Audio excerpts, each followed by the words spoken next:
Chers interprètes, chers créateurs, chères créatrices, parce que c'est ce que vous êtes tous ici, ayant la chance et l'honneur d'être reçus ce soir dans le sein des saints des Beaux-Arts, par sa prestigieuse académie, je ne vous ferai pas l'affront, par ma propre interprétation, de vous parler d'art. Car vous le connaissez si bien, et moi, mon Dieu, si peu. L'interprétation a 1000 visages. L'art n'en est qu'un parmi tant d'autres. Celui qui n'interprète pas n'est pas. Il n'existe pas. Il n'existe pas. Parce que l'interprétation, c'est le propre de l'homme. L'homme, chaque jour, à chaque minute, à chaque seconde, interprète. Personne ne peut s'y soustraire. Même celui qui a décidé de se retirer du monde, de vivre en ermite, a fait ce choix selon sa propre interprétation du monde qui l'entoure. Il aurait pu interpréter les choses différemment et faire un autre choix. Mais ça le regarde. Notre interprétation du monde est donc la création de notre destinée. C'est fort. C'est pas rien. Mais avant d'interpréter le monde, ne nous emballons pas tout de suite, nous nous interprétons nous-mêmes. Mais l'interprétation de soi, c'est tout de même un sujet. Sacré sujet. Cette interprétation est, là aussi, une pure création. Nous avons tous une idée de nous-mêmes. On a tous une idée de soi-même. Et cette idée est une pure création de l'esprit. Parce que nous sommes souvent très loin, très loin de ce que nous pensons être ou de ce que nous voulons être. D'ailleurs, si la susceptibilité est un trait de caractère si courant, c'est bien que lorsque la lame aiguisée de la vérité tranche l'image idéalisée de soi, ça fait mal. Alors souvent, cette vérité, on préfère ne pas l'entendre. On préfère pudiquement, un peu lâchement, ne pas se confronter au jugement objectif de l'autre, à l'autre. Oh là là. Pour rester dans la confortable idéalisation subjective de soi. Pourtant, au risque de vous choquer, ce que nous sommes vraiment, ce n'est pas ce que nous pensons être, c'est ce que les autres voient. Mais, comme le dit très bien un proverbe hongrois, que vous connaissez tous, mais que je vais quand même vous répéter. Si un homme te dit que tu es un cheval,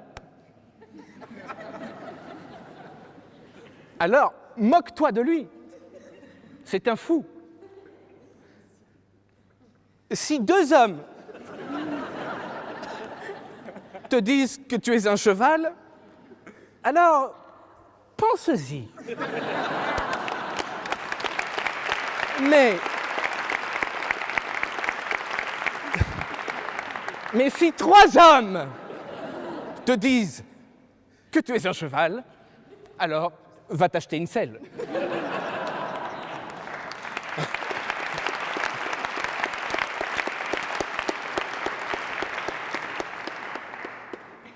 Mais ça, il faut être capable de l'entendre. Sacrée nouvelle. Et c'est rare.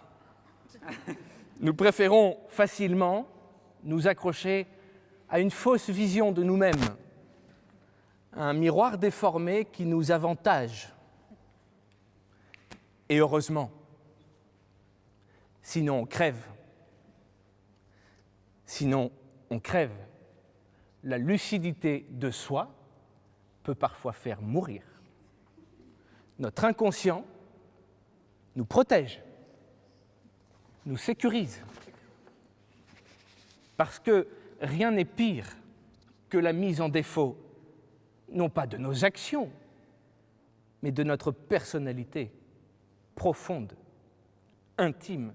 Ce sentiment-là est terrible, destructeur, car le soi intime, le soi profond, c'est la seule chose qui nous appartienne, vraiment. C'est la seule chose qui reste quand tout est parti. On peut être mauvais médecin, mauvais comédien. C'est pas grave. À tout moment, on peut s'arrêter, changer de métier. Mais on ne peut pas être mauvais homme parce qu'on ne change pas son humanité comme on change de métier. Alors s'il est facile, et même, confessons-le, parfois vilainement délicieux, de juger les autres, il est terriblement dur de faire son propre procès, de peur d'être jugé coupable. Il y a donc nécessité absolue de s'interpréter positivement, d'utiliser sans retenue une forme de narcissisme protecteur, à moins d'être suffisamment stable et serein pour encaisser en pleine face ces 4 vérités. Je n'irai pas jusque-là. L'interprétation de soi est la création de notre amour-propre. C'est fort. C'est fort. Mais au-delà de notre petit être, dont nous prenons plaisir à parler, entendons-nous, nous interprétons également, comme je vous le disais, sans cesse le monde qui nous entoure. Le monde que nos pères nous ont laissé n'est qu'une succession d'interprétations ininterrompues, parce que la création ne s'arrête jamais, parce qu'il en va ainsi de l'homme qui a la chance fabuleuse d'être doté d'un intellect fabuleux qui le pousse à créer sans cesse, à ne jamais s'arrêter, quitte à devenir fou. Par exemple, et vous me pardonnerez cette digression, on se familiarise de plus en plus avec l'idée de l'intelligence artificielle et de la quête de l'immortalité que quelques énervés sont en train d'entreprendre dans la Silicon Valley. Ah, s'ils étaient à Limoges, on ne serait pas inquiet.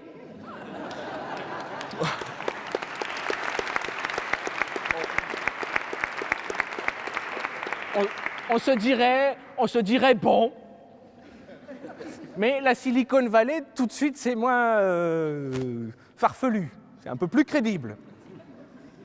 Mais quelle faute d'orgueil sont-ils en train de commettre ? Sommes-nous à ce point exceptionnels que nous ne méritions pas de mourir ? Le véritable progrès est-il de devenir immortel ?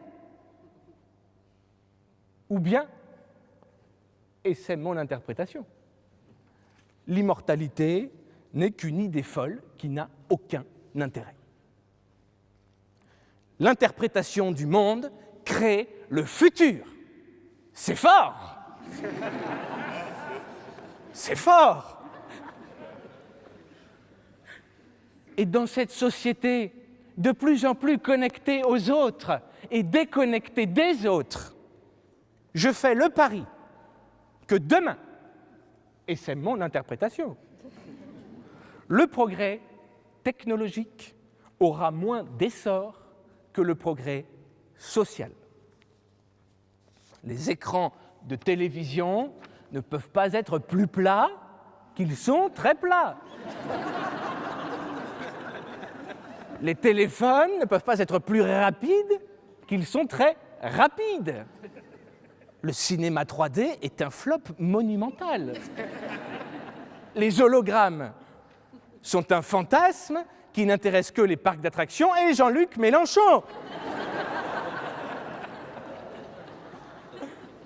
De même, et je profite de la présence d'un membre du gouvernement, pourquoi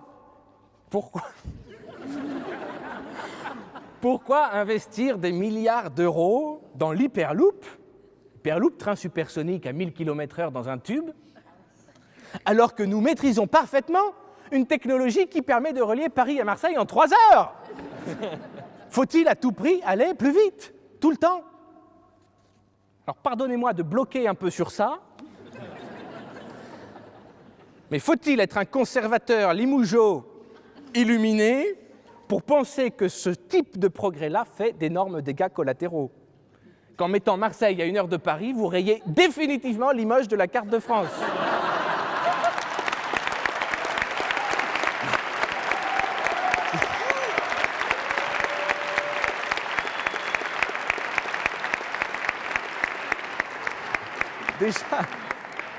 Déjà que peu de gens, il faut le dire, déjà que peu de gens viennent à Limoges, si Paris est à 1 heure de Marseille, qui ira le week-end à Limoges? Alors, je sais, il ne s'agit pas de niveler par le bas et de se mettre au rang du dernier de la classe, mais de ne pas oublier que la course à la vitesse ne doit pas tout écraser sur son passage. Je fais le pari donc que demain, et j'espère avoir raison, le progrès sera davantage social. Comment ne pas être touché lorsque, ici ou ailleurs, il n'existe pas un seul jour sans que l'on soit confronté à la misère la plus absolue. On s'est habitué à voir chaque matin, dans les transports en commun, des gens prêts à s'humilier publiquement pour demander une pièce de monnaie ou un ticket restaurant. Tous les matins, ils font partie du paysage. Parfois, on ne les entend plus, on ne les voit plus. Mais combien dorment dehors ou dans les couloirs insalubres aux odeurs de pisse froide, pendant que nous attendons, avec empressement et un chouïa d'exaspération, qu'Apple sorte enfin son dernier iPhone? Certes, ne faisons pas l'erreur facile de tomber dans un misérabilisme peu productif, mais il faut garder à l'esprit que tous ces faits qui nous entourent, il revient à nous, et à nous seuls, de les interpréter. Il nous revient à nous de trouver cela normal, habituel ou révoltant. L'interprétation juste des faits qui nous entourent crée les conditions d'une évolution, ou peut-être, si j'osais, d'une révolution. C'est fort.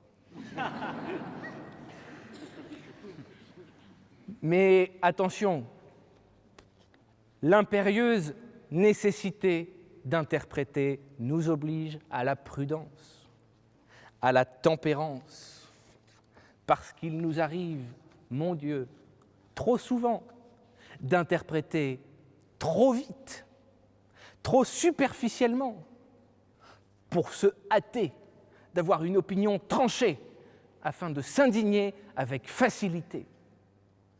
Comment, par exemple, être radicalement pour ou contre la question de l'euthanasie sans jamais avoir été soi-même, d'une manière ou d'une autre, confronté à la situation?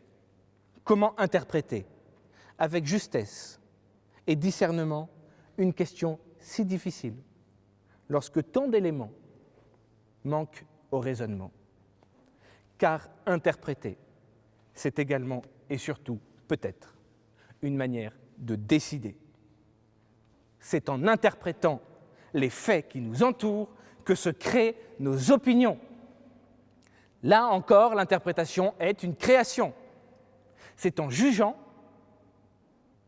en décidant intérieurement de la valeur des choses selon nos algorithmes personnels d'interprétation, construits, argumentés, pertinents, qu'on peut devenir quelqu'un qui pense quelque chose.